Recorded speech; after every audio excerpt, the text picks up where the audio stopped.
Hi, it's Vanessa Udelman here from Mosaic People Development. Welcome to my video series on leading in uncertain times. Today we're going to focus on creativity and risk-taking. And when I think of the most creative and innovative CEOs, I think of Danielle Lemaire from Cirque du Soleil. If you've ever seen one of their shows, you'll know exactly what I mean. Here's a quote from Lemaire. He says, "A CEO's job is to create an environment in which people are constantly thinking of new ways to do things, in which they know they can explore and make some mistakes, and we can all laugh and learn from. We must challenge ourselves constantly. It's part of our culture to reinvent ourselves all the time."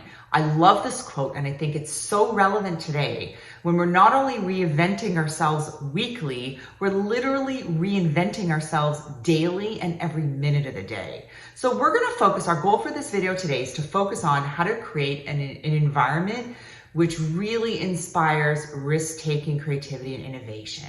So I'm going to share with you two rules, or three rules around that. Rule number one, please don't be a naysayer. So what does that mean? That means when someone comes up with an idea which they really think is a great one, you don't do this. "Oh, no, that idea, really? Oh, that idea is so dumb. That's not going to work." Or, "Oh, we tried that 5 years ago. No, that's totally not going to work." Or even, "Oh, we tried that during the SARS epidemic and it didn't work then. Why would it possibly work now?"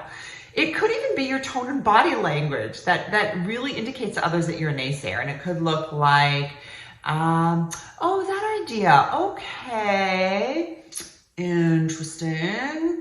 Let me think about that." No. Your tone and body language is totally telling them that you think their idea is stupid. So please don't be a naysayer. Create that environment. Use your tone and body language to show people that you're open to ideas and to suggestions. So that's rule number one. Please don't be a naysayer. Rule number two, please set up time to innovate. What does that mean? That means in your team meetings, you likely already have weekly team meetings in which you have a schedule. The suggestion is, in that current schedule, add 10 minutes to innovate together as a team, to be creative, to reinvent yourselves. What I would suggest is coming up with a focus for each of those 10-minute periods in your agenda. The focus could be something like, "Hey, how do we have more fun in these team meetings now that we're all meeting remotely?" It could be something like, our revenue is going to be flat, or maybe it's even dipped in Q1. What do we need to do to increase our revenue given the current situation and circumstances in Q2? Everybody brainstorms ideas together. Everybody picks their top 3 items together and comes up with a plan equally. That way people feel like they can really participate in creativity and in brainstorming, and that they have an opportunity in terms of being able to come up with a solution together as a team. That really builds high engagement. And then rule number 3 is please have a growth mindset. What does that mean? A growth mindset means I believe that nothing is set in stone. So if I have that growth mindset, when I make a mistake, I don't blame myself, I don't beat up on myself, and I certainly don't blame my team or someone else. What I do is I learn from that mistake. I say, okay, that's interesting. What could I learn from that? What will we do differently next time? And then you pivot.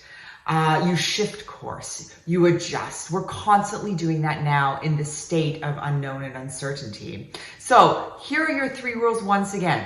Number 1, please don't be a naysayer, people. Number 2, set up time to innovate. And finally, number 3, have a growth mindset. Thanks so much for listening. We'll see you next time.